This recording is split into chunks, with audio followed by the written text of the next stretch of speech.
দেখো, ছেলেটা সুন্দর, কিন্তু মেয়েটা দেখতে কেমন কুটনি কুটনি। ধুর, একটুও মানায়নি। সুমনার কথায় সাদ বলে। হুম, আর এইদিকে দেখো, ওরা মেবি বকগফ। ছেলেটাকে কি মগা লাগছে, ফু দিলেই উড়ে যাবে। আর মেয়েটা কি সুন্দর। সুমনা দুই হাত ভাঁজ করে সাদের দিকে বোম হয়ে তাকিয়ে, সাদ কথাটা বলে সুমনার রেসপন্স না পেয়ে পাশ ফিরে তাকায়, আঁতকে ওঠে। সাথে সাথে বুকে থুতু দেয়। কে জানে কি হলো, আমতা আমতা করে বলে। জান কি হয়েছে? সুমনা উঠে দাঁড়িয়ে বাইরের দিকে হাঁটা ধরে।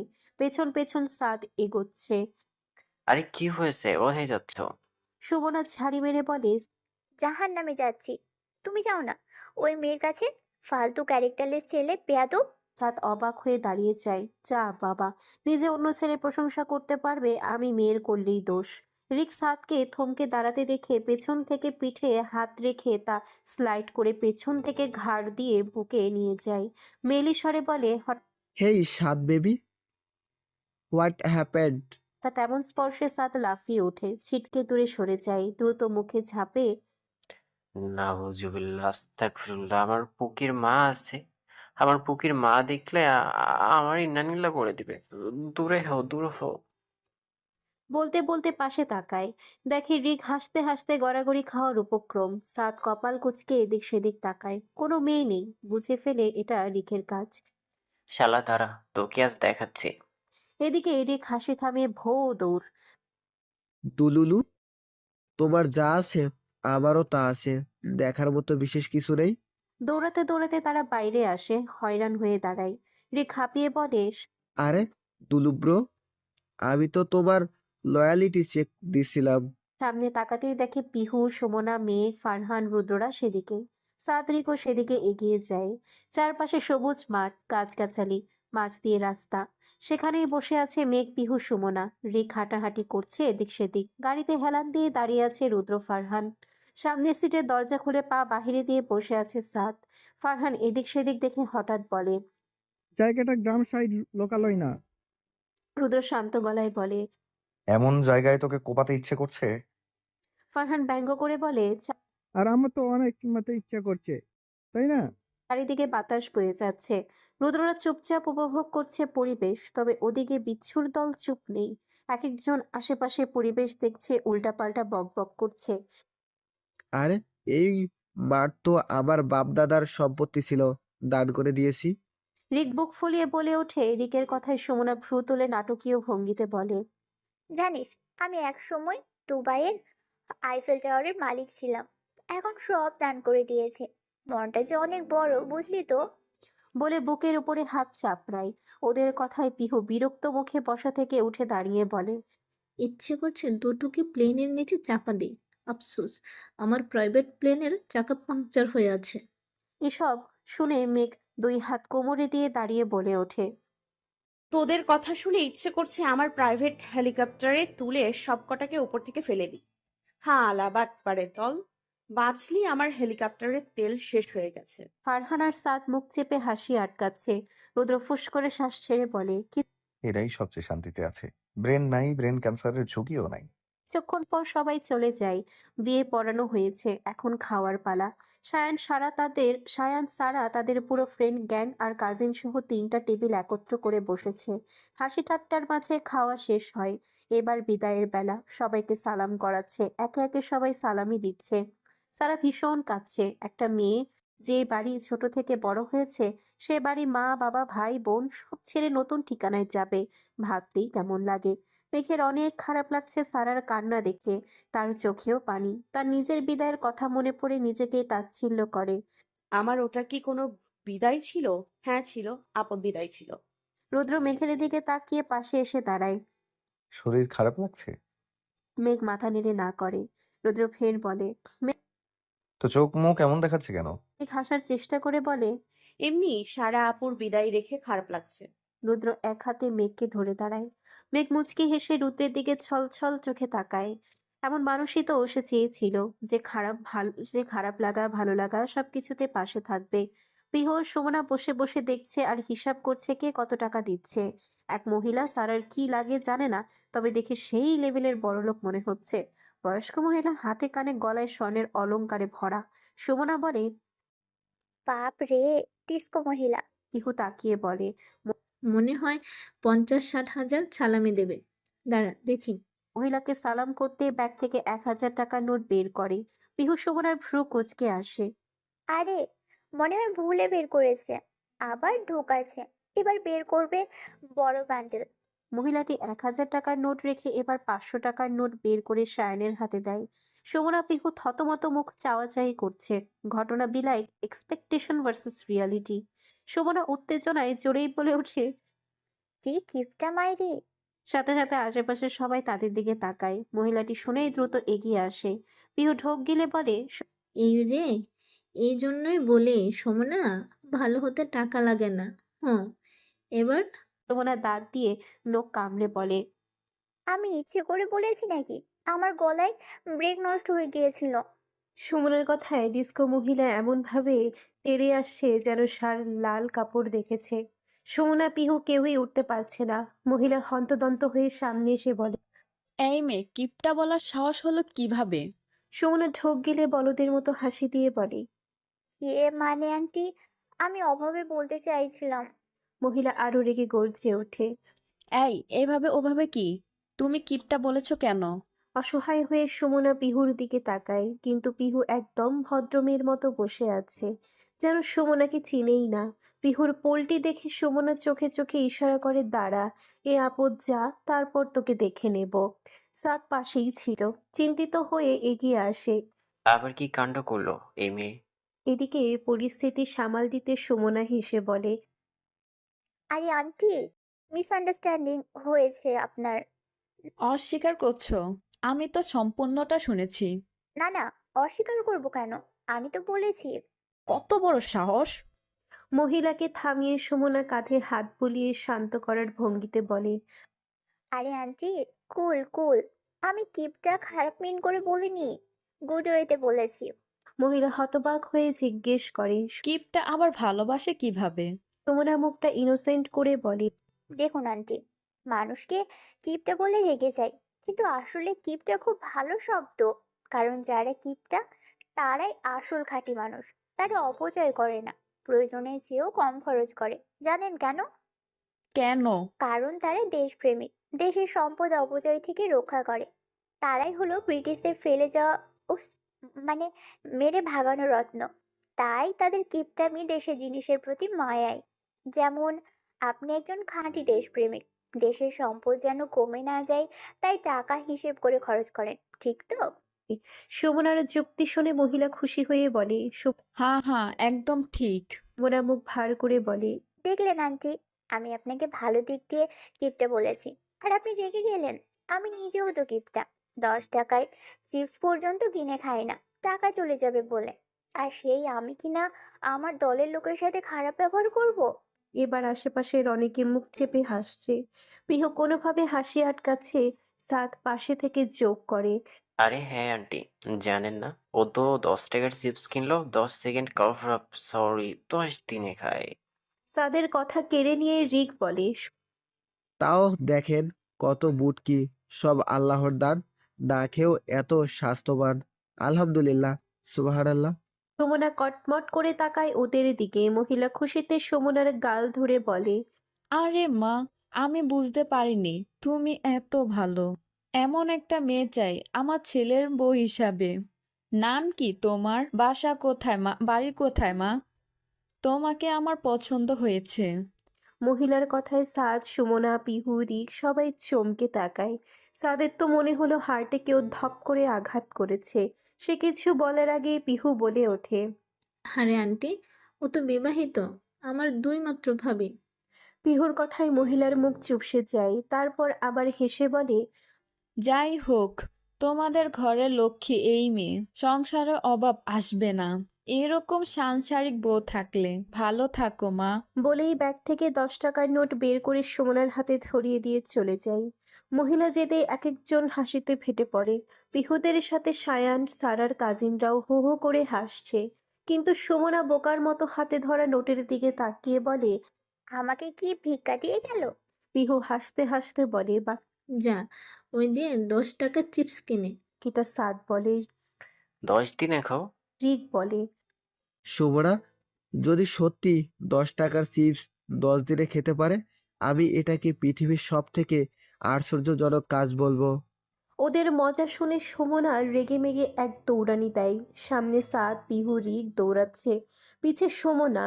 রিক দৌড়াতে দৌড়াতে পেছন ফিরে হাত ঝেড়ে বলে, যা যা, ফুসফুস কানা শ্বাস, দেখছিস না আমার লাল পরিনি, তাও তাড়া করছিস। সুমনা আরো রেগে যায়। মেঘ, রুদ্র, ফারহান, সামিয়ারা হাসতে হাসতে ওদের কাণ্ড দেখছে। এক একটা একেবারে বাচ্চা। সন্ধ্যা 7টা। নতুন বউ নিয়ে একটু আগে এসেছে সবাই। বাড়ি ভরা মানুষ। সবাই নতুন বউ দেখতে এসেছে। মেঘরা উপরে চলে যায় চেঞ্জ করতে। আজ রাতটা থাকবে, কাল বউ ভাত খেয়ে চলে যাবে। অনেকক্ষণ ধরে মেঘ হাতে কাপড় নিয়ে বসে আছে ফ্রেশ হওয়ার জন্য, কিন্তু রুদ্র যে বাথরুমে ঢুকেছে, বের হওয়ার নামই নেই। বেশ কিছুক্ষণ পর দরজা খোলার শব্দ হতেই মেঘ উঠে বাথরুমের দিকে এগোয়। সামনে চোখ যেতেই দেখে রুদ্র শরীরে শুধু টাওয়াল জড়ানো। মেঘ সাথে সাথে চোখ বড় করে সরিয়ে নাক সিটকিয়ে বলে, ছি, এভাবে বের হলেন কেন? কাপড় পরুন। মেঘের ভঙ্গি দেখে রুদ্র ভ্রু কুঁচকে সামনে এসে দাঁড়ায়।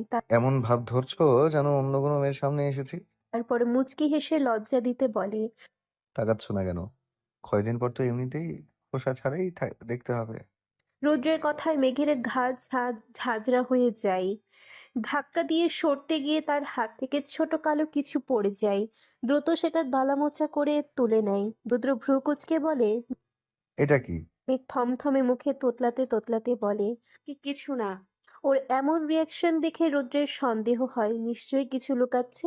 মেঘ পেছন ফিরতেই সে টান দিয়ে সেটা কেড়ে নেয়। খুলে দেখতে যাবে, মেঘ দ্রুত ঝাঁপিয়ে পড়ে। কি করছেন? এটা দিন, এক্ষুনি দিন। ওমা, এত রিয়্যাক্ট করছো কেন? কি এমন জিনিস?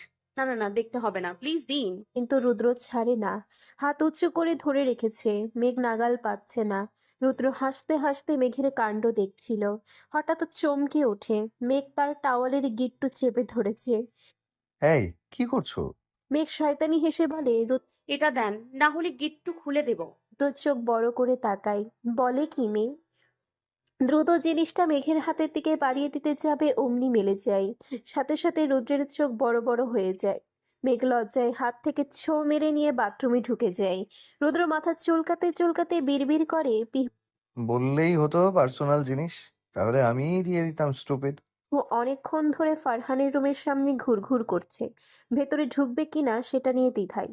দরজা খোলা পেয়ে উকি দিল, কাউকে দেখা গেল না। শেষমেশ ভাবলো ঢুকেই পড়ি, কাল তো চলে যাবে, তার আগে একবার ঘরটা দেখাই যাক। ধীরে ধীরে পা ফেলে ভেতরে ঢুকে চারিদিকে তাকিয়ে অবাক। ভীষণ পরিপাটি গোছানো ঘর। যাক, এদিকে ঠিক আছে। ভবিষ্যৎ অগোছালো নিয়ে ঝামেলা করতে হবে না। সামনে মিনি বুক সেলফ, নানা ধরনের বই সাজানো। একটা একটা করে বের করে দেখছিল। হঠাৎই বাথরুমের দরজা খোলার শব্দে ভড়কে ওঠে। কিরে, কেউ তো ছিল না, এখন কই থেকে আসলো? হতভম্ব হয়ে এদিক সেদিক তাকিয়ে বারান্দায় গিয়ে লুকালো। এদিকে ফারহান সবেমাত্র গোসল সেরে বেরিয়েছে। দরজা খোলা দেখে এগিয়ে গিয়ে সেটা লাগালো। পরনে শুধু একটা টাওয়েল। কেউ চলে এলে বিপদ হবে। বারান্দার জানালার পর্দার ফাঁক দিয়ে পিহু এই অবস্থায় ফারহানকে দেখে দ্রুত চোখ ফিরিয়ে নিল। মনে মনে বারবার বলছে, নাউজুবিল্লাহ নাউজুবিল্লাহ। হঠাৎ দরজা লাগানোর শব্দে বুক ধক করে উঠল। তাকিয়ে দেখে ফারহান দরজা লক করছে। পিহুর মাথায় দুশ্চিন্তার ঝড়। এখন যদি ফারহান বারান্দায় আসে, তার চেয়েও বড় সমস্যা। যদি বাড়ির কেউ টের পায় যে তারা এক ঘরে, তখন কি হবে? এসব ভাবতে ভাবতে ফারহানের কার্যক্রম দেখতে লাগলো।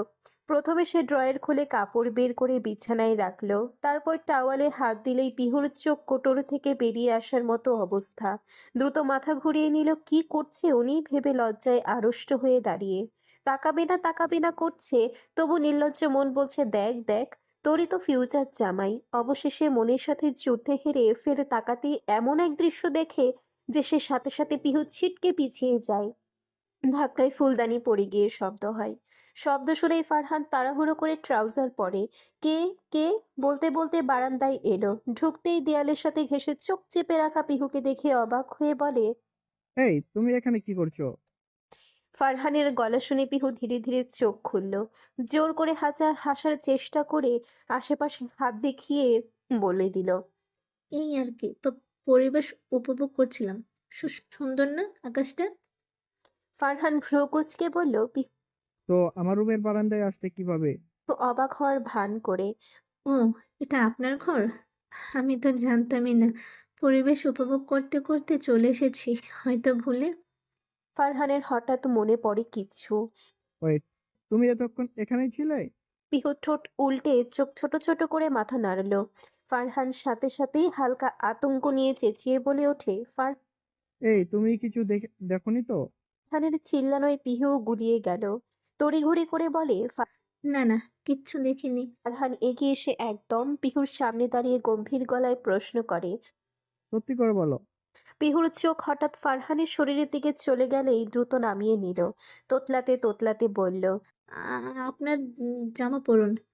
পিহুর কথায় টনক নড়ে ফারহানের। নিজের দিকে তাকিয়ে দ্রুত সেখান থেকে বের হয়ে টি শার্ট গায়ে চাপালো। পিহু সুযোগ বুঝে দৌড়ে দরজার দিকে গেল। ফটাফট খুলে বেরিয়ে গেল। ফারহান পেছন থেকে ডাকে। এই মেয়ে, দাঁড়াও বলছি। পিহু কিছু দূর গিয়ে আবারও ফিরে এলো। দরজার ফাঁক দিয়ে মাথা ঢুকিয়ে দুষ্টু হেসে বলল। আপনি নিচে যে কালো পরেছেন, আমি কি দেখেছি? না, একবারও দেখিনি, তাই চিন্তা করবেন না। বলেই ভৌ দৌড়। ফারহান হতভম্ব হয়ে দাঁড়িয়ে রইল। গালে লাল আভা ছড়িয়ে যাচ্ছে। মাথায় শুধু একটাই কথা ঘুরপাক হচ্ছে। এই মেয়ে আমাকে এবার ওভাবে দেখে গেছে, নাউজুবিল্লাহ। চিন্তিত হয়ে বিড়বিড় করে বলল। বেয়াদব মহিলা! ইয়াল্লাহ, আমার ভার্জিনিটি! সাদ রেগে বলে। শোনা, এবার কিন্তু মাত্রা ছাড়িয়ে যাচ্ছে। 2 মিনিট পর পর এই ঝামেলাগুলোতে আমি অতিষ্ঠ হয়ে গেছি, আর সহ্য হচ্ছে না। সাদের কথায় সুমনা উল্টো রেগে বলে। সহ্য হবে কিভাবে? নতুন নতুন মেয়েরা আসছে, ছবিতে লাভ রিয়াক্ট দিচ্ছে, 2 দিন পর ইনবক্সেও ঢুকে পড়বে। যাও, ওদের কাছেই যাও না। যাও না কেন? হুম। সাদ অসহায় সুরে বলে। আরে জানরি, বুঝো না, এদের আমি একদমই চিনি না রে। ওরা আমার পোস্টে লাইক কমেন্ট করলে আমার কি দোষ? সাদের কথায় সুমনা ধপ করে উঠে দাঁড়ায়। এখন আবার ওদের হয়ে সাফাই গাইছো? আর একবার যদি আমার আশেপাশে দেখেছি, পাছা লাল নীল করে দিব। বেয়াদব। বলেই হনহনিয়ে চলে যায়। বেশ কিছুক্ষণ ধরেই রিক দূর থেকে সব দেখছিল। সুমনা যেতেই আস্তে ধীরে এসে সাদের পাশে বসে। সাদের অবস্থা একদম অসহায় মনে হচ্ছে, এই মুহূর্তেই কেঁদে ফেলবে। আহা, সুমনা যে বেচারা জীবনটা জ্বালিয়ে পুড়িয়ে দিচ্ছে বেশ বুঝতে পারছে। রিক সাদের কাঁধে ভরসার হাত রাখতেই সাদ কষ্টের ঠেলায় কাঁদো কাঁদো সুরে বলে। পাবলিক পোস্টে কে নাকি রিয়েক্ট কমেন্ট করেছে, এতেও নাকি আমার দোষ? এই জীবন রেখে কি লাভ বলো? আগেই ভালো ছিলাম। এই মেয়ের চক্করে জীবন একদম তেনা তেনা হয়ে গেছে। নিশ্চিত আমার এক্সের অভিশাপ লেগেছে। বলেই গলা ছেড়ে কান্নার আওয়াজ করে। তবে চোখে পানি নেই। রিক সান্ত্বনা দেওয়ার বদলে তার কান্না দেখে বলে ওঠে। সেরা ভাই, সেরা। আপনার কান্না যে এত মনোমুগ্ধকর হতে পারে ভাবতেও পারিনি। দোয়া করি ভাই, সারা জীবন কান্না করার তৌফিক আল্লাহ আপনাকে দান করুক। রিকের কথা শুনে সাদের আওয়াজ বন্ধ হয়ে যায়। কটমট করে তাকাতেই রিক হে হে বলে আস্তে ধীরে উঠে দাঁড়ায় আর মুহূর্তেই ভো দৌড় দেয়। রুদ্র রেডি হচ্ছে, হয়তো কোথাও যাবে। মেঘ চুপচাপ বিছানায় বসে বসে সেই অনেকক্ষণ ধরে রুদ্রকে দেখছে। রুদ্র ভ্রু কুঁচকে বলে। আজ কি আমার রূপ বেড়ে গেছে নাকি? কেউ একজন কিন্তু ভীষণ মনোযোগ দিয়ে দেখছে। মেঘ চোখ মুখ কুঁচকে বলে। আমার জামাইকে আমি যখন খুশি দেখবো, আপনার সমস্যা কি? রুদ্র হালকা হেসে চুল আঁচড়ে মেঘের দিকে এগিয়ে আসে। মনে হচ্ছে আজ খুব ভালো মুডে আছেন। মেঘ উঠে দাঁড়িয়ে রুদ্রের চুল এলোমেলো করে দেয়। শার্টের ভাঁজ খোলা হাতা নামিয়ে দিয়ে বলে। রুদ্র এভাবে যাবেন? এভাবে যাবেন? বিবাহিত পুরুষের এত স্টাইল কিসের? এমন ঠাসা রূপ সবাইকে দেখানোর শখ? অবাক হয়ে বলে। আরে তাই বলে কি অগোছালো হয়ে বের হবে নাকি? মেঘ দুই হাত কোমরে দিয়ে বলে। হ্যাঁ, and this is my fixed and final order. Rudra মুখ চুপসে বলে। আচ্ছা আচ্ছা। বেরিয়ে যেতে যেতে মেঘের ডাকে আবারও ফিরে আসে। শোনেন, শুনুন, আমার কিছু একটা চাই। রুদ্র ভ্রু কুঁচকে বলে। তোমার কি চাই? মেঘ ফট করে বলে। আপনাকে। রুদ্র কিছুক্ষণ মেঘকে দেখে ভাবে মজা করছে, তাই সেও হেসে আবার জিজ্ঞেস করে। আমাকে সাইডে রেখে বলো কি চাই। মেঘ ফের নির্দ্বিধায় বলে। সাইডে রাখা আপনাকেই চাই। রুদ্র মেঘের কথায় কিছু আন্দাজ করে এগিয়ে আসতে আসতে বলে। ও, তুমি কিন্তু বেশি পেকে চাচ্ছ। মেঘ মুখ ভেঙচিয়ে বলে। আপনারই সাইড ইফেক্ট। রুদ্র মুচকি হেসে মেয়েকে একটা টাইট হাঁক দিয়ে বেরিয়ে যায়। রাত 11টা। সায়ান বাসর ঘরে ঢুকে গেছে আরো আগেই। বাকি ছেলেরা সবাই নিচে বাগানের পাশে কি যেন করছে। মেয়েদের সেখানে যাওয়া নিষেধ, তবে তাদের সেদিকে কি হচ্ছে জানার ইচ্ছে খুব। মেঘরা সব মিষ্টি সহ আরো দুজন একসাথে রুমে বসে আড্ডা দিচ্ছে। সুমনা গেছে খবর আনতে।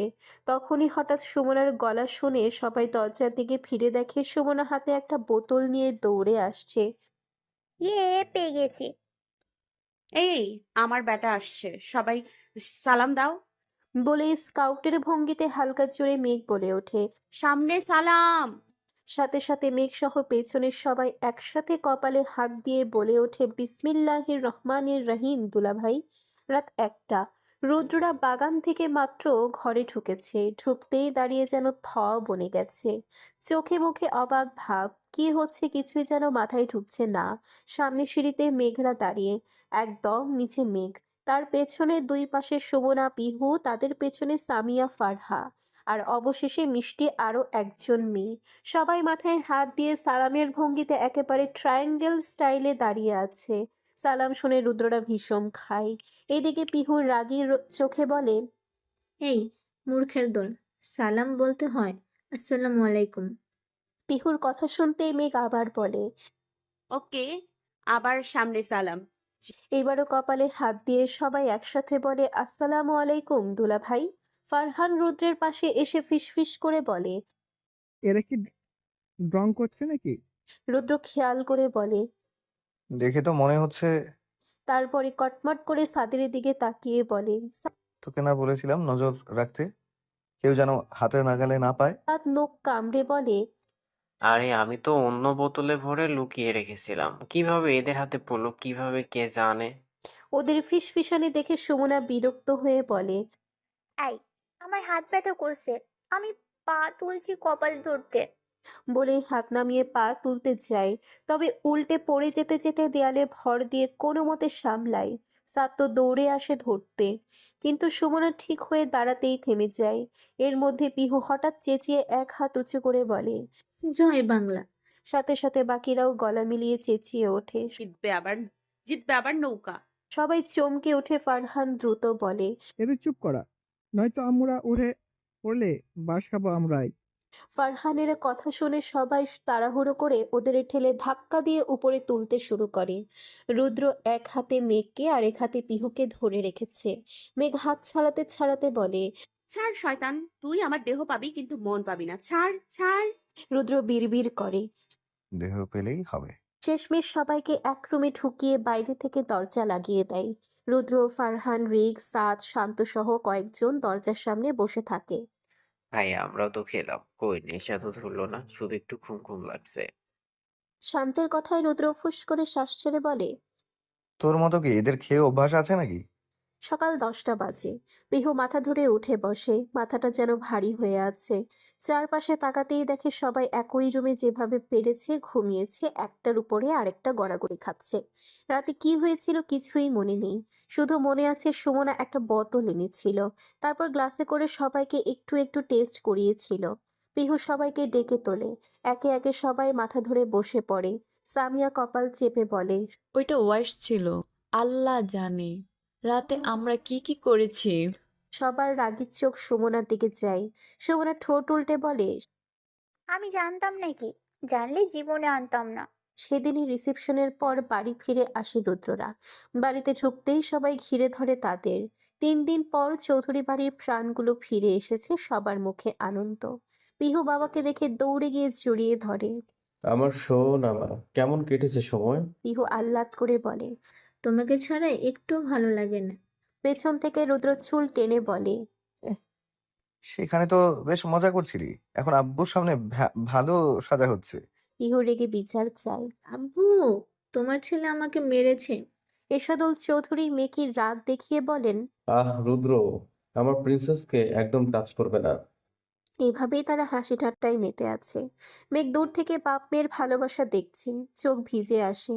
এরশাদুল চৌধুরী মেঘকে কাছে ডেকে পাশে বসান, মাথায় হাত রেখে মজা করে বলেন। কি ব্যাপার, বাড়ি এসে একবার ওই বুড়ো বাবাটার খবর নিলে না, ভুলে গেছিস নাকি? মেঘ হেসে বলেন। কি যে বলেন আপু, বাড়ির সবাই খুশি। 3 দিন পর চৌধুরী বাড়ি আবারও হাসি খুশিতে ভরে ওঠে। দেখতে দেখতে কেটে যায় 2 মাস। এই 2 মাসে অনেক কিছু বদলেছে, কারোর সাথে কারো ভালো সম্পর্ক গড়ে উঠেছে, কেউ বা মুভ অন করার চেষ্টা করছে। তবে পিহু ফারহানকে জ্বালিয়ে তেনা তেনা করে দিচ্ছে।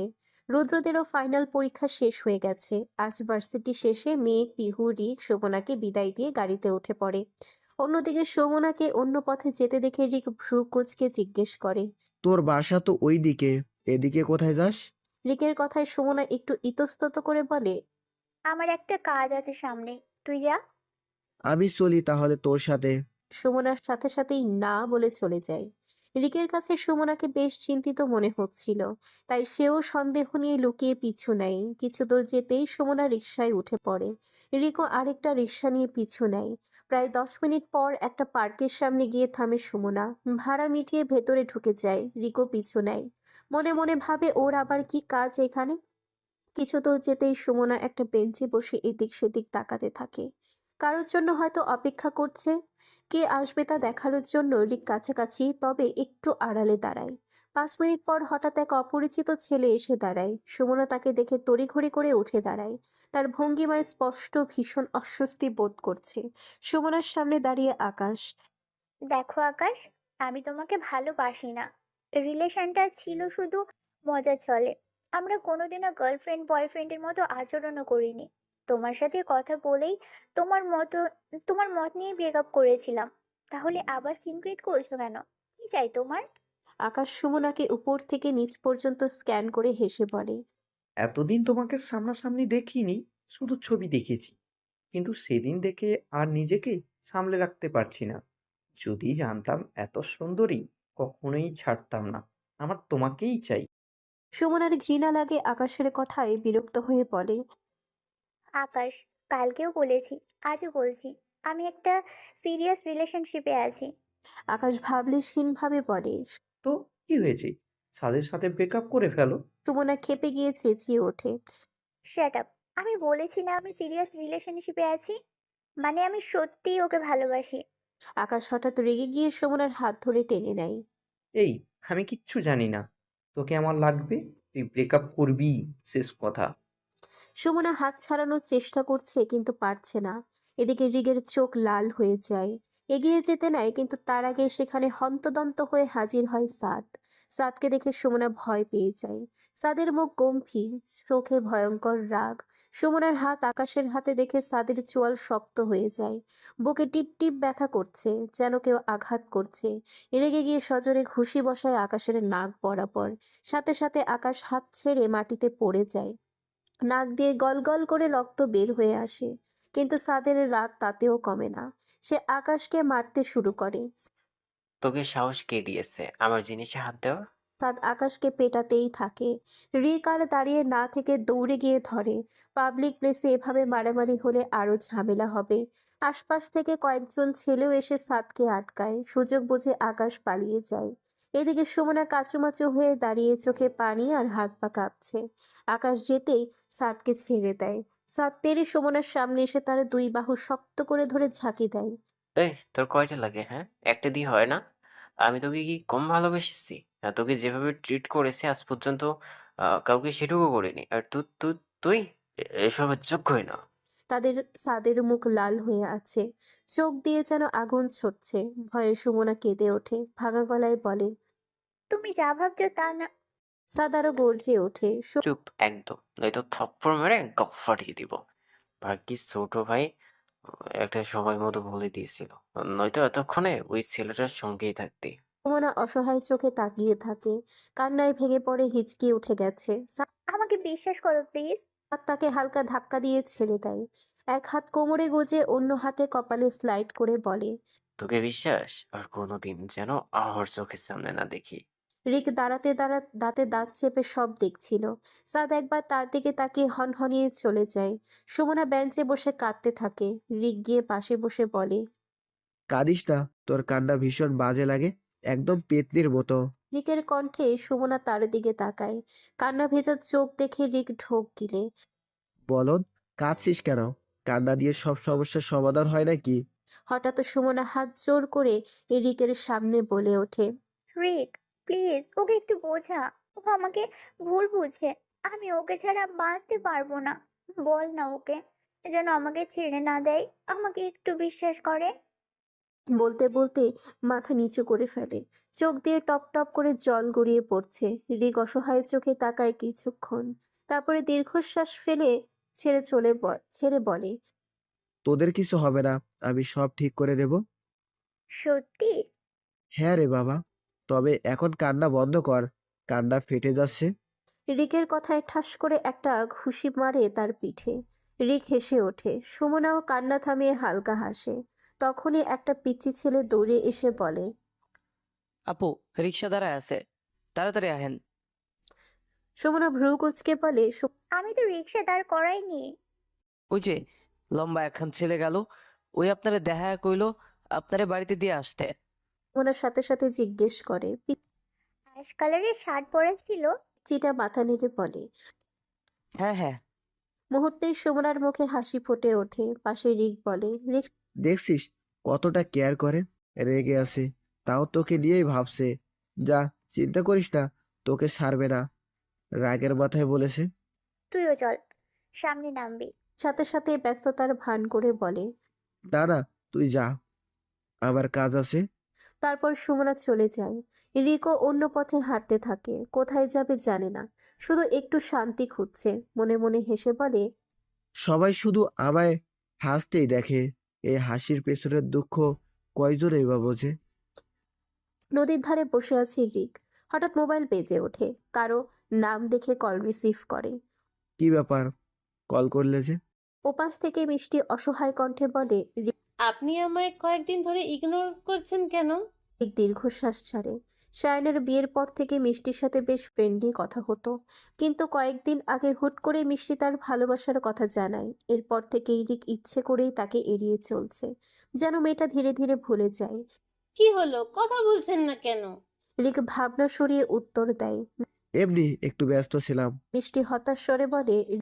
আমি জানি ইচ্ছে করেই এমন করছেন। রিক চুপ করে থাকে। তখনই মিষ্টি আবার জিজ্ঞেস করে, আপনার লাইফে কেউ আছে? না। মিষ্টি কষ্ট মেশানো কণ্ঠে বলে। তাহলে আমায় ভালোবাসতে আপনার সমস্যা কোথায়? রিক নদীর পানির দিকে তাকিয়ে নরম স্বরে বলে, একজনকে গভীরভাবে চেয়েও হারিয়েছি, এরপর থেকে আর সেই পথে হাঁটার সাহস পাই না। মিষ্টির বুকের ভেতরে হালকা ব্যথা জাগে। ও কি আপনাকে ছেড়ে চলে গেছে? রিক হেসে বলে, বলতেই তো পারিনি আমার অনুভূতি। কে সে? তা জেনেও কি, সে এখন অন্য কারো, তার নাম নেবার অধিকারও আমার নেই। অদ্ভুতভাবে মিষ্টির মুখে হাসি ফুটে ওঠে, যেন হঠাৎই আশার আলো খুঁজে পেয়েছে। হঠাৎ বলে ফেলে, সে যেহেতু অন্য কারোর, তাই তাকে আপনি পাবেন না। তাহলে মুভ অন করুন। লাইফ কি আর থেমে থাকে? চেষ্টা করছি। তাহলে আজ থেকে আপনি অফিসিয়ালি আমার বয়ফ্রেন্ড। ব্যাস, এটাই শেষ কথা। যদি তিরিং বিরিং করেন, ফারহান ভাইয়াকে বলে তুলে নিয়ে আসবো। বলেই ফট করে কল কেটে দেয়। এদিকে রিক অবাক, এভাবেও হুমকি দিয়ে কেউ রিলেশনে যায়। মুহূর্তেই মিষ্টির বাচ্চা মেতে হেসে ওঠে, মনটা হালকা লাগছে একটু। পিহু ফেবুতে স্ক্রল করতে করতে হঠাৎ ফারহানের নতুন পোস্ট সামনে আসে। এক্ষুনি আপলোড দিয়েছে। পিহু খুঁটিয়ে খুঁটিয়ে দেখছে ছবিটা। কালো শার্ট, ফর্মাল গেট আপ, গাড়ির সাথে হেলান দিয়ে দাঁড়িয়ে আছে। পিহু ফট করে কমেন্ট করে, 2 টাকার পেপসি, ফারহান ভাই সেক্সি। ফারহান তখন ফোনেই ছিল। হঠাৎ নোটিফিকেশন আসে, Pihu Chowdhury commented on your post. নামটা দেখে কৌতূহল নিয়ে ঢোকে কমেন্টে, দেখে বিষম খেয়ে বসে। সাথে সাথেই ডিলিট করে নাম্বারে কল লাগায়। পিহু তখন ফানি ভিডিও দেখছিল। স্ক্রিনে ফারহানের নাম ভেসে উঠতেই লাফিয়ে ওঠে। কয়েকবার চোখ কচলিয়ে দেখে এটা কি সত্যিই ফারহানের কল। আজ সূর্য কোন দিকে উঠল। খুশি হয়ে দ্রুত কল ধরে কিছু বলতে যাবে তার আগেই সেদিক থেকে ধমক। এই স্টুপিড, এসব কি কমেন্ট করো? পিহু অবাক হয়ে বলে, মানে আপনি দেখেন তো, আমি যে রিকু দিলাম, মেসেজ দিলাম, ওগুলো দেখেননি কেন? এটা চোখে পড়লো? এখন বলো, এসব কি ধরনের কমেন্ট? কেউ দেখলে যে তোমাকে খারাপ বলবে, সেই কমন সেন্সটুকু নেই? ও, আপনি বুঝবেন না কি বুঝবো না? যেটা আমি বোঝাতে চাইছি। কি বোঝাতে চাইছো? বুঝতে চান? ফারহান কনফিউজড হয়ে বলে। বোঝাও। পিহু একটানে শ্বাস নিয়ে শুরু করে। তো শুনুন, লজিক্যালি ব্যাপারটা এমন না। ব্যাপারটা যেমন ব্যাপারটা তেমন। যদি বলি বুঝবেন না, না বললেও বুঝবেন না, তাই বলছি না। বলার ইচ্ছা ছিল, বাট বললে বুঝবেন কেমনে? না বললেও তো বুঝবেন না, তাই বলছি ব্যাপারটা এমন না। বুঝবেন কিন্তু বুঝবেন না। এভাবে বোঝালেও বুঝবেন না। তাই যেভাবে বোঝাই না কেন, মূল কথা হলো আপনি বুঝবেন না, তাই আর বুঝাইলাম না। এই কয়েক সেকেন্ডেই ফারহানের মাথা ঘুরছে, চিৎকার করে ওঠে। স্টপ। আর একটা কথা বললে মুখ সেলাই করে দিব। সাথে সাথে পিহু চুপসে যায়। ফারহান রেগে বলে। বাচাল। পিহু আস্তে গলায় বলে। আরেকটা কথা বলি। ফারহান সাথে সাথে। না, দরকার নেই। আরে এটা ভালো কথা। না, কল রাখছি। আরে আরে শুনুন, মাত্র এক লাইন। ফারহান বিরক্ত হয়ে বলে। দ্রুত বলো। পিহু গলা খাকারি দিয়ে বলে। আয়না করে ফষ্টি নষ্টি, দেখতে নোনতা খেতে মিষ্টি। ধাম করে কল কেটে দেয় পিহু। ফারহান কয়েক সেকেন্ড ফোন কানে রেখেই বসে থাকে, তারপর মুখ দিয়ে বেরিয়ে আসে। বেয়াদব একটা। মেঘ বোরিং ফিল করছে। সন্ধ্যা এখন। রুদ্র সকালে বেরিয়েছে, এখনো ফেরেনি। 2বার কল দিয়েছিল, বলে চলে আসবে তাড়াতাড়ি। তাই একটু পিহুকে জ্বালাতে তার ঘরে উকি দেয়। দেখে বসে আছে। কি গো ননদিনী, কি করো? ফানি ভিডিও দেখছিলাম। এসব বাদ দে, আমার একটা ম্যাজিক দেখবি? পিহু সন্দিহান চোখে তাকায়। তুই আবার কবে থেকে ম্যাজিশিয়ান হলি? আরে দেখবি কিনা বল। দেখা। মেঘ উঠে যেতে যেতে বলে। দাঁড়া, 2 মিনিটে আসছি। কিছুক্ষণ পর ফিরে আসে মেঘ।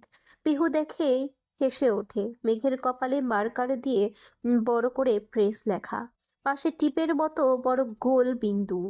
পিহুকে হাসতে দেখে মেঘ চোখ গরম করে কপালের দিকে ইশারা করে। পিহু এগিয়ে এসে সেই বিন্দুতে প্রেস করে। সাথে সাথে মেঘ মুখ ভর্তি পানি ছুঁড়ে মারে পিহুর মুখে। পানি পড়তেই পিহু হকচকিয়ে সরে যায়। আর এই ফাঁকে মেঘ দৌড় দেয়। পিহুর বুঝতে বাকি থাকে না কি হয়েছে। সাথে সাথে চিৎকার। মেঘের বাচ্চা। দুজনেই ছুটতে থাকে। মেঘ নিচে নেমে সিদ্দিকা বেগমের পিছে গিয়ে লুকোয়। পিহু ধাওয়া করতে করতে আসে। এদের দেখে সিদ্দিকা বেগম অবাক হয়ে জিজ্ঞেস করেন। কি হলো, দাঁড়া, দৌড়াচ্ছিস কেন? পিহু হাঁপাতে হাঁপাতে বলে। তোমার গুণধর বৌমা আমাকে বিজিয়ে দিয়েছে। মেঘ বলে। আমি তো শুধু ম্যাজিক দেখাচ্ছিলাম। ড্রয়িং রুম চড়ে ওদের বাচ্চামি ছোটাছুটি এসবই চলছে। এই দৃশ্য দেখে সোফায় বসে থাকা রুদ্রের মা, চাচি, দাদি সবাই হাসছে। রুদ্র আসতে আসতে রাত 10টা বেজে যায়। এসে ফ্রেশ হয়ে খেয়ে দিয়ে নেয়। মেঘ কফি নিয়ে রুমে ঢোকে। রুদ্র দেখে গাল ফুলিয়ে আছে। কফি মেঘের থেকে হাতে নিয়ে জিজ্ঞেস করে। বউ, রাগ করেছো? মেঘ ফুঁসে ওঠে। না, একদমই না। রুদ্র মুচকি হেসে বলে। তাহলে আমার কাছে আসো। মেঘ মুখ ঝামটা মেরে বলে। ঢং করতে এসছে এখন। হনহনিয়ে বারান্দায় চলে যায়। রুদ্র বুঝতে পারে বউ সত্যিই রেগে আছে। নিজেই তো অপেক্ষা করিয়েছে। মেঘের পিছু নিয়ে বারান্দায় যায়। মেঘ গ্রিল ধরে দাঁড়িয়ে। রুদ্র পেছন থেকে জড়িয়ে ধরে গেয়ে ওঠে। মুহূর্তেই মেঘের মুখে হাসি ফুটে ওঠে। বেশ উপভোগ করছে রুদ্রের কণ্ঠ। গান শেষ করেই রুদ্র মেঘকে নিচের দিকে ঘুরিয়ে নেয়। কপালে কপাল ঠেকিয়ে বলে। বউ, সত্যি বলছি, তাড়াতাড়ি আসার ট্রাই করেছিলাম। মেঘ নরম হয়ে বলে। বুঝলাম। হঠাৎ রুদ্র পকেট থেকে দুইটা গোলাপ বের করে মেঘের সামনে ধরে। মেঘ ফুল হাতে নিয়ে খুশি হয়ে বলে। যাক, জামাইটা একদম আনরোম্যান্টিক না, একটু বুদ্ধি শুদ্ধি আছে তাহলে। রুদ্র ভ্রু কুঁচকে বলে। আমি আনরোম্যান্টিক? হ্যাঁ। রুদ্র ফিসফিসিয়ে বলে। চলো ছোঁয়াছুঁয়ের খেলা খেলি, তখন বুঝিয়ে দেবো আমি কেমন।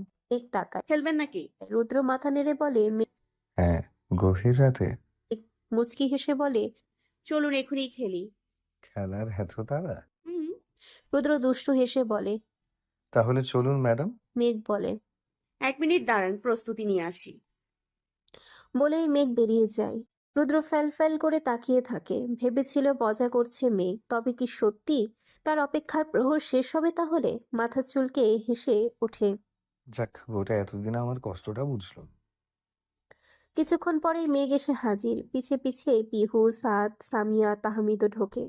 এদের দেখে রুদ্র বসা থেকে দাঁড়িয়ে যায়। প্রশ্নাত্মক দৃষ্টিতে মেঘকে বলে। ওরা এখানে কেন? মেঘ নির্দ্বিধায় উত্তর দেয়। কেন ওরা খেলবে?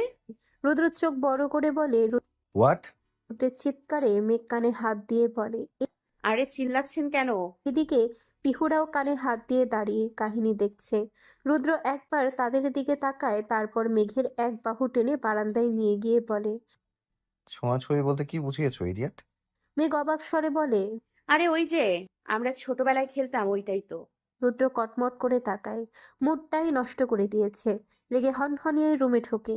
পেছন পেছন মেঘও আসে, কিন্তু বুঝতে পারছে না রুদ্র এত রেগে গেল কেন। তাদের দেখে পিহু বলে। কই, খেলবে কখন? পিহুর কথা যেন আগুনে ঘি ঢালে। সাথে সাথেই রুদ্র রাগে ধমক দিয়ে বলে ওঠে।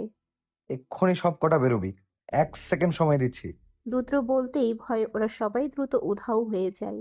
এদিকে মেঘ এক কোণায় কাচুমাচু হয়ে দাঁড়িয়ে আছে, ভাবছে সে কি এমন কইলো যে রুদ্র এত রেগে আছে।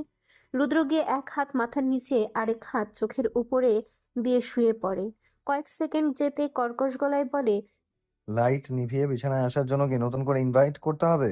রুদ্রের কথা শুনে মেঘ লাফিয়ে ওঠে, দ্রুত দরজা লাগিয়ে লাইট নিভিয়ে পাশে শুয়ে পড়ে। সকালটা হালকা সোনালি রঙে ভরে উঠেছে। সূর্য উঠতে উঠতে আকাশের কোণে লালচে আভা ছড়িয়ে দিচ্ছে। দূরে নদীর পানি ধীরে ধীরে রোদের ঝিরিক তুলছে, আর পাখিরা কিচিরমিচির করে নিজের শুভ সকাল জানাচ্ছে। বাতাসে মিশে আছে শিশিরের স্নিগ্ধ গন্ধ। রাস্তায় এখনো ভিড় জমেনি। সবকিছু যেন ধীরে ধীরে প্রাণ ফিরে পাচ্ছে। এই শান্ত মুহূর্তে মনে হচ্ছে সময় একটু থেমে আছে। হঠাৎ ফোন বেজে উঠতেই সামিয়া বিরক্ত হয়ে ঘুম জড়ানো চোখে না দেখেই রিসিভ করে। উফ, হ্যালো। ঘুম ভাঙা এই কণ্ঠই যেন কারো বুক নাড়িয়ে দিল। সেই ব্যক্তি আশেপাশের সব থমকে গেল। কিছুক্ষণ চুপ করে থাকে। সাড়া না পেয়ে সামিয়া আবারও বলে। হ্যালো, কে? তখনই অপর প্রান্তের লোকটির ভাবনা কাটে। নিজেকে সামলে রাফান বলে। আরে 8টা বাজে, এখনো ঘুমাচ্ছ? রাত। রাফানের কণ্ঠ শুনে সামিয়ার ঘুম উড়ে যায়। তড়িঘড়ি করে উঠে বসে, একবার ফোনের দিকে তাকিয়ে আবার কানে ধরে বলে। আরে, কালকে রাতে একটু দেরিতে ঘুমিয়েছি, তাই। রাফান মজা করে বলে। এ কি চুরি করতে গিয়েছিলে? আপনার সাথে কথা বলতেই তো লেট হলো। ও, এখন সব দোষ রাফান ঘোষ, তাই না? সামিয়া হেসে ওঠে। রাফান আবার বলে। উঠো, ভার্সিটিতে যাবে না? হ্যাঁ হ্যাঁ, যাবো। আচ্ছা, তাহলে ফ্রেশ হও। আর শোনো, কাল কিন্তু তোমাদের বাড়িতে আসছি, আমার পরিবার সহ। সামিয়া অবাক হয়ে বলে। দাওয়াত নাকি? কই, আমি তো শুনিনি। শুনবে একটু পরেই। আচ্ছা রাখি, অফিসে যেতে হবে। কালকে যেন সেবা যত্নের কোনো কমতি না হয়। ওই, এই মন্ত্রী মশাই, এই মন্ত্রী সাহেব মশা। রুদ্রের কানের কাছে সে কখন থেকে মেঘ ডাকাডাকি করেই যাচ্ছে, তবুও সে উঠছে না। বিরক্ত হয়ে মেঘ বলে। 8টা বাজে, উঠুন। রুদ্র ঘুম চড়ানো কণ্ঠে এদিক ওদিক হয়ে বলে। উফ, মেঘ মাছির মতো ভ্যান ভ্যান করো না তো। আসো, তুমিও ঘুমাও। বলেই মেঘকে টেনে নিজের বাহুতে জড়িয়ে নেয়। মেঘ পরে ফ্যাসাতে ভাবছিল নিচে গিয়ে মাকে সাহায্য করবে, তবে এই লোক তাকে চেপে ধরেছে। উপায় না দেখে চুপচাপ রুদ্রের বুকে হেলান দিয়ে পড়ে থাকে অনেকক্ষণ। হঠাৎ মাথায় এক দুষ্ট বুদ্ধি আসে। ধীরে রুদ্রের কানের কাছে মুখ নিয়ে বলে। মেঘ, যান, উঠো না, যান। ঘেরের ডাক কর্ণপাত হতেই হকচকিয়ে ওঠে রুদ্র। চোখ মুখ ফোলা ফোলা, চেহারায় অবাক ভাব। মেঘের দিকে তাকিয়ে সন্দেহান স্বরে বলে। তুমি মাত্র কি বললে? মেঘ মুচকি হেসে বলে। যান। রুদ্র চোখ বড় করে বলে। কি? যান। সাথে সাথে রুদ্র চোখ বন্ধ করে বুকে হাত রাখে, তারপর আবার চোখ মেলে বলে। আবার বলো বউ। মেঘ আরো আস্তে বলে। যান। কি শোনাই না বউ। রুদ্র বুকে হাত রেখে খাটের সাথে হেলান দিয়ে বসে পড়ে। বুকের ভেতর কেমন ঝড় বইছে। মেঘ রুদ্রের অবস্থা দেখে খিলখিলিয়ে হেসে ওঠে। তার হাসির শব্দে রুদ্রের চোখ মেলে তাকায়। মেঘ হাসছে, ফলে গালগুলো ফুলে উঠেছে। বাম গালে হালকা টোল পড়েছে। চিকন দাঁতগুলো যেন ঝলমলে তারার মতো চকচক করছে। ভীষণ টানছে তার মনকে সেই হাসি। রুদ্র মুগ্ধ হয়ে তাকিয়ে আছে। সকাল সকাল ঘুম ভাঙতে এমন দৃশ্য দেখে তার ভেতরটা কেমন সুখ, ভালো লাগা, প্রশান্তির সব মিলিয়ে মিশ্র অনুভূতিতে ভরে যায়। রুদ্রকে তাকিয়ে থাকতে দেখে মেঘের হাসি থেমে যায়। রুদ্রের এলোমেলো চুলগুলো আরো এলোমেলো করে দিয়ে বলে। ওঠেন, ফ্রেশ হয়ে আসেন, আমি কাপড় বের করছি। মেঘ উঠতে গেলে রুদ্র তার বাম হাত চেপে ধরে। মেঘ ভ্রু কুঁচকে তাকায়। কি ব্যাপার? রুদ্র নেশামাখা কণ্ঠে বলে। হাসো না আরো, হাসি থামালে কেন? মেঘ হাত ছাড়িয়ে নেয়। মেঘ এখন হাসি পাচ্ছে না, এখন হাসি পাচ্ছে না, তাই থামালাম। তখন কিভাবে হাসলে? তখন তো হাসি পেয়েছিল। তো এখনো হাসো, তুমি সারাক্ষণ হাসবে। চোখ ছোট করে বলে। সারাক্ষণ কেউ হাসতে পারে নাকি? আর সব সময় হাসির কারণও থাকে নাকি? রুদ্র দুই হাত গুজে নরম স্বরে বলে। না না, তুমি শুধু হাসতে থাকো বউ, তোমার হাসির কারণ আমি বানাবো। রুদ্রের কথায় মেঘ হালকা হেসে বলে। ও হে প্রেম পুরুষ, আপনার সময় যে অতি আপনার সময় যে অতিবাহিত হইয়া যাইতেছে, সে খবর কি আছে? রুদ্র উঠতে উঠতে বলে। কবি বলেছেন বউকে আগে সময় দাও, বাকিটা পরে দেখা যাবে। তা কবিকে? ওয়াশরুমে ঢুকতে ঢুকতে এক চোখ টিপে মেঘকে বলে। অবশ্যই আমি। দুজনেই হেসে ওঠে। তারপর মেঘ নিচে চলে যায়। ডাইনিং টেবিলে সবাই নাস্তা করছে। রুদ্র দ্রুত নাস্তা শেষ করে উঠতে গেলে এরশাদুল চৌধুরী আটকে দেন। দাঁড়াও রুদ্র, কথা আছে। রুদ্র বলে। কি বলবে আমি জানি আব্বু। রাফানের সাথে কথা হয়েছে, আমার এখন বের হতে হবে, বাকিদের সাথে কথা বলে দিও। বলেই রুদ্র বেরিয়ে যায়। সবাই আগ্রহ নিয়ে বসে থাকে এরশাদুল চৌধুরী কি বলেন শুনতে। কাল রাতে ফারুকের সাথে কথা হয়েছিল, আমাদের সাথে আত্মীয়তার সম্পর্কে জড়াতে চায়। ওনার কথায় সিদ্দিকা বেগম জিজ্ঞেস করেন। কার সাথে? রাফান রুদ্রের সাথে যে পড়ে, তার বিষয়েই আমাদের বাড়ির মেয়ের সাথে কথা এগোতে চায়। বলেছি কাল আসতে, সামিয়াকে প্রস্তুত রেখো। পিহু তাহমিদ খুশিতে চিৎকার করে ওঠে। আমাদের বাড়িতে বিয়ে, অনেক মজা হবে। ওরা ইতিমধ্যে কি কি করবে তা ভেবে নিচ্ছে। এদিকে সামিয়া লজ্জায় মাথা নিচু করে আছে, মনে মনে ভাবছে তাহলে রাফান আমায় পছন্দ করে। এরশাদুল চৌধুরী সামিয়াকে জিজ্ঞেস করেন। আম্মু, তোমার কোনো সমস্যা আছে?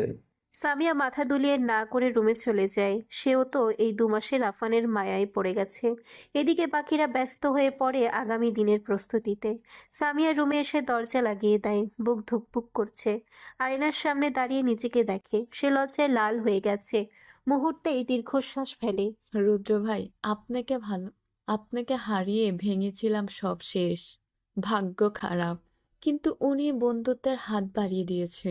আমার খারাপ সময় যেভাবে পাশে দাঁড়িয়েছে, এরকম একজন জীবনসঙ্গী পাওয়া ভাগ্যর ব্যাপার। আমি নিশ্চিত উনি আমার অতীত ভুলে আমায় অনেক ভালো রাখবে। হয়তো আমার খারাপ দিনের ইতি টানবে উনি। ক্লাসে সবাই আড্ডা দিচ্ছে, তবে সুমনা চুপচাপ। এমনকি ইউনিভার্সিটিতে আসার পর থেকে এখনো কিছু খায়নি। যে মেয়ে প্রত্যেক ক্লাস শেষে নিজে বা রিককে পাঠিয়ে কিছু না কিছু আনতো, সে আজ নীরব খাওয়া বন্ধ। পিহু মেঘ বেশ চিন্তায় পড়ে যায়। আরে কি হয়েছে বলবি তো মেরি মা? হ্যাঁ বল না রে সুমু পাখি, তোকে এভাবে দেখে আমাদের একদম ভালো লাগছে না। মেঘ পিহুর কথায় সুমনা হালকা হেসে বলে। কিছু হয়নি, আমি ঠিক আছি। কিন্তু তার স্বর চাপা নরম, স্বাভাবিক সে একেবারেই না। ক্লাস ফাঁকি দিয়ে মাঠে সবুজ ঘাসের উপরে বসে আছে সবাই। কিছুক্ষণ চুপ থাকার পর মেঘ জিজ্ঞেস করে। সাদ ভাইয়ার সাথে কিছু হয়েছে?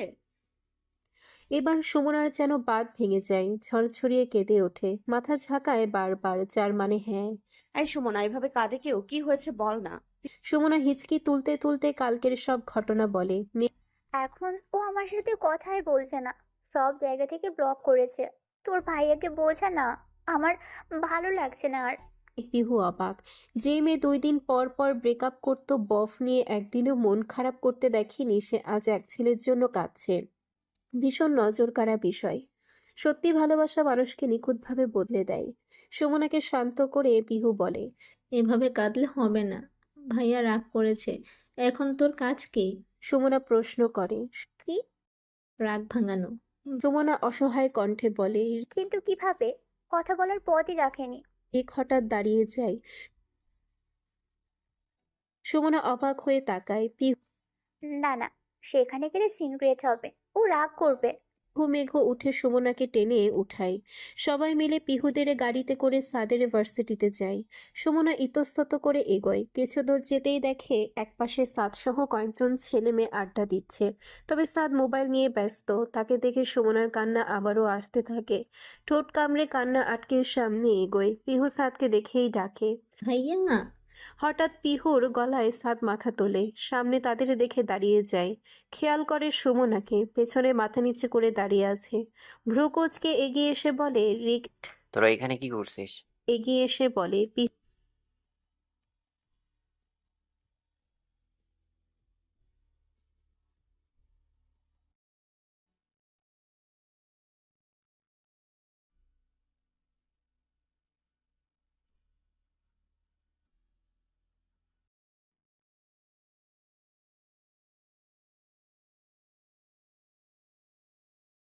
মেঘ হেসে বলে। সুমনা মাথা নিচু করে দাঁড়িয়ে থাকে। সাদ সামনে এসে গম্ভীর স্বরে বলে। কি সমস্যা? সুমনা মাথা তুলে তাকায়। সাদের ভেতরটা কেমন কেঁপে ওঠে। সুমনার চোখ ভরা পানি, কান্নার ফলে ফোলা মুখ ভীষণ ভাঙাচোরা লাগছে। সাদ কিছু বলার আগেই সুমনা ফুপিয়ে কেঁদে ওঠে। সাদ হকচকিয়ে যায়, চিন্তিত হয়ে দ্রুত তার দুই বাহু ধরে বলে। ওই, একদম কাঁদবে না, কান্না অফ করো। সুমনা কোনো রকমে বলে ওঠে। আমার খুব খারাপ লাগছে। কান্নার চাপে কথাগুলো অস্পষ্ট হয়ে আসছে। সাদের বুকটা মুচড়ে ওঠে, সাথে সাথেই সুমনাকে নিজের বাহুতে টেনে নেয়। সুমনা যেন আশকারা পেয়ে বাচ্চাদের মতো জোরে কাঁদতে শুরু করে। আশেপাশে সবাই আছে, সবাই অবাক হয়ে তাকিয়ে থাকে। কয়েকজন মেয়ের চোখে স্পষ্ট রাগ।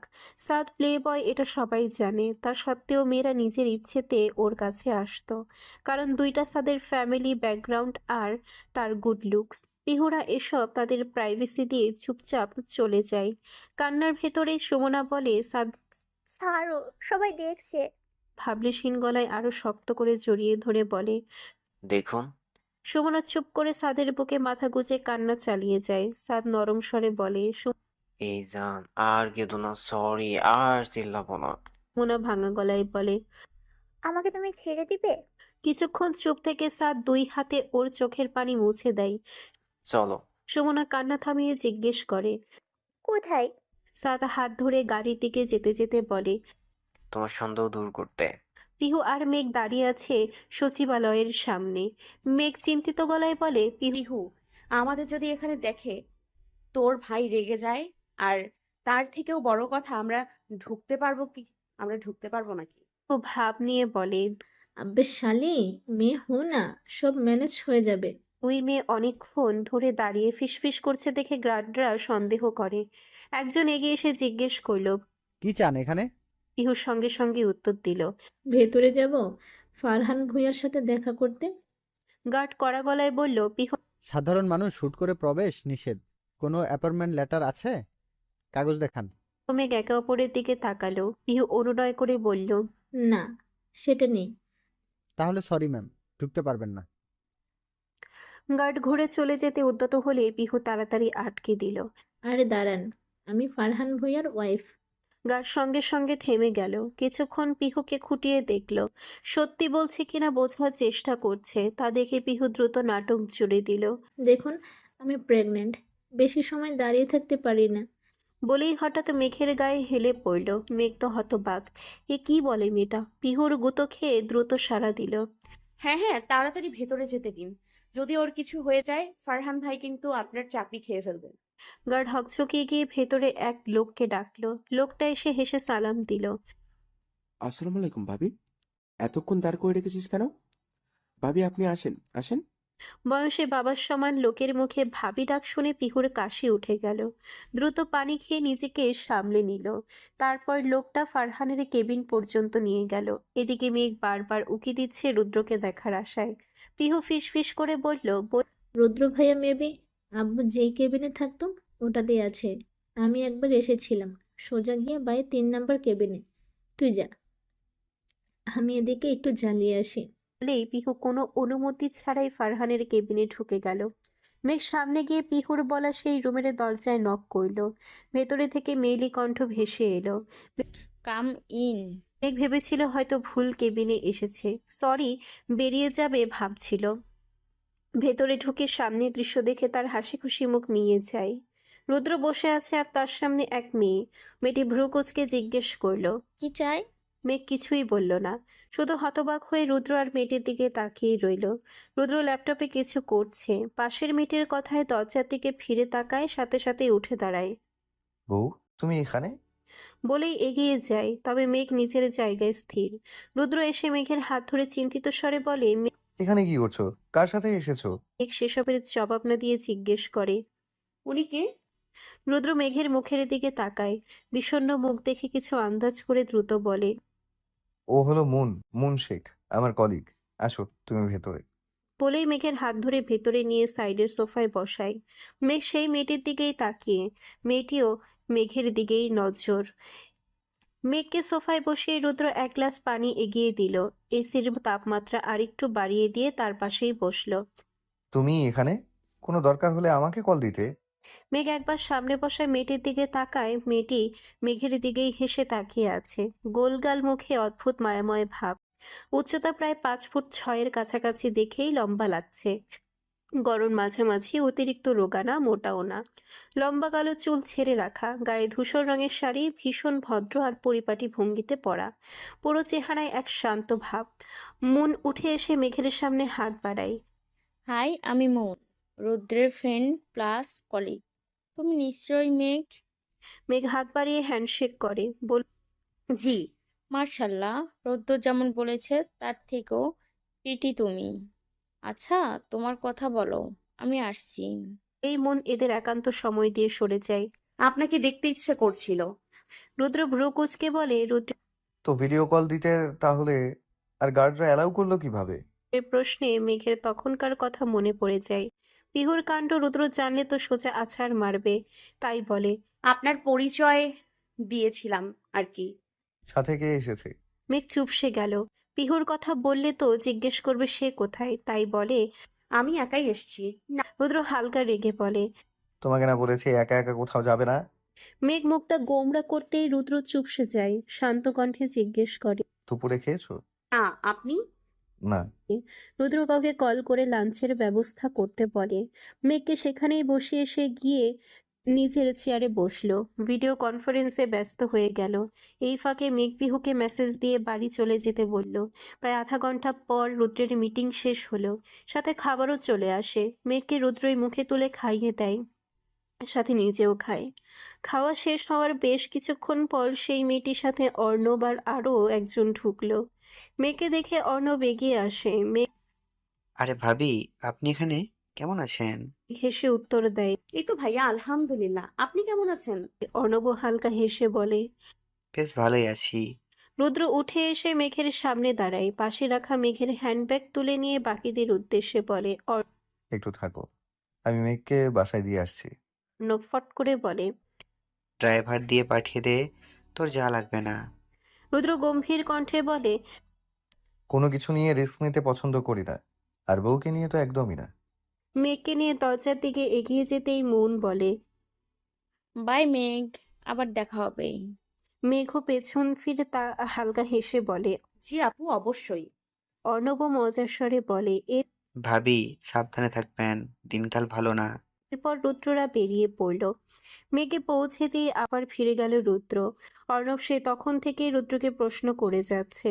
কিরে শালা, বলতো আজ অন্তত এড়িয়ে যাস না। রুদ্র কলম ঘুরাতে ঘুরাতে বলে ওঠে। প্রথম দেখাতেই তো আমার মন তার উপর পিছলে পড়েছে। তার মায়াবী ভীত মুখখানা আমাকে কাবু করতে যথেষ্ট ছিল। সামনে বসা সবাই রুদ্রকে গভীরভাবে পর্যবেক্ষণ করছে। মেঘের কথা উঠতেই কেমন হ্যাপি হ্যাপি লাগে তাকে। রুদ্রের কথায় অর্ণব অবাক হয়ে জিগায়। মানে তুই রাগে বিয়ে করিসনি, সুযোগ বুঝে খুব মেরেছিস। রুদ্রের মুখে অদ্ভুত এক হাসি। রুদ্র চৌধুরী এত কাঁচা খেলোয়াড় না। সবাই বেশ অবাক, একটা ছেলে নিজের অনুভূতি এভাবে লুকিয়ে রাখতে পারে, রুদ্রকে না দেখলে বুঝতোই না। তবে কেউ একজন মনে মনে ভীষণ হেসে উঠল। সুমনাকে নিয়ে সাদ এসে থামে কাজী অফিসের সামনে। কাজী অফিস দেখে সুমনা চমকে তাকায়। সাদের দিকে চোখ পড়তেই সাদ তার হাত শক্ত করে ধরে ভেতরে ঢুকে যায়। লিফটে ওঠে সোজা 5 তলায়।